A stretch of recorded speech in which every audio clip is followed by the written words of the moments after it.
قاری ادریس آسم صاحب وہ عظیم انسان تھے کہ آج یہ عظیم الشان مجمع اس بات کے اوپر شاہد ہے، صحیح مسلم کی حدیث ہے، صحیح مسلم کی، جس مسلمان کے جنازے کے اندر 100 افراد شرکت کریں، ان 100 بندوں کی وجہ سے، سفارش کرنے کی وجہ سے، دعائیں مانگنے کی وجہ سے اللہ رب العزت میت کو معاف کر دیتا ہے، چاہے جتنی مرضی گناہگار ہو۔ اور صرف 100 بندوں کی بات نہیں ہے، اسی صحیح مسلم میں اگلی حدیث کہ 40 افراد ایسے ہوں جنہوں نے اللہ کی ذات کے ساتھ کبھی شرک نہ کیا ہو۔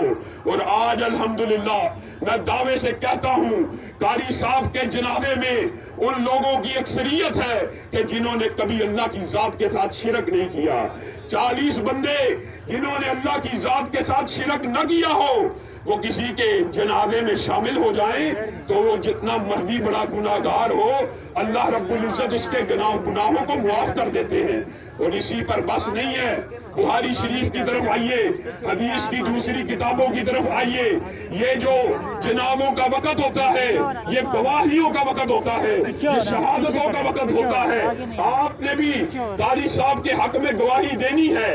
ایک جنازہ آیا، رسول اللہ صلی اللہ علیہ وسلم کے سامنے لایا گیا، لوگوں نے اس کی تعریف کی، لوگوں نے اس کی ثنا بیان کی، اس کی میت کے بارے میں 6 جملے کہے۔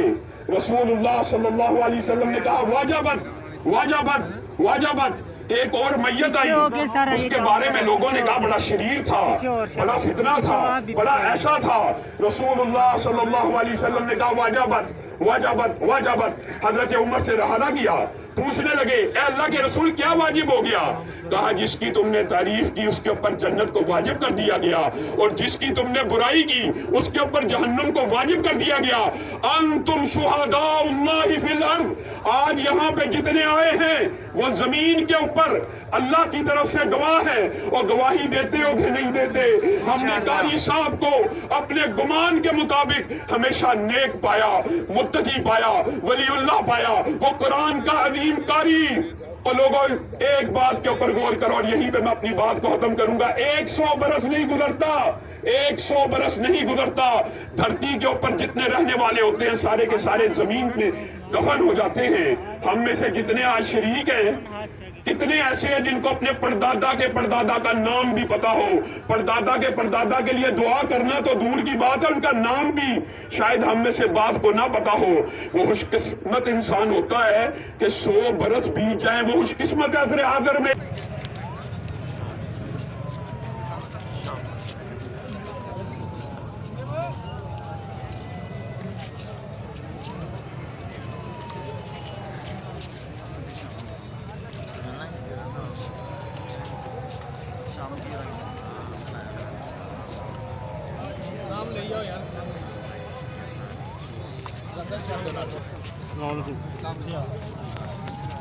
آج شیخ تیزی نہ ٹوٹ دے۔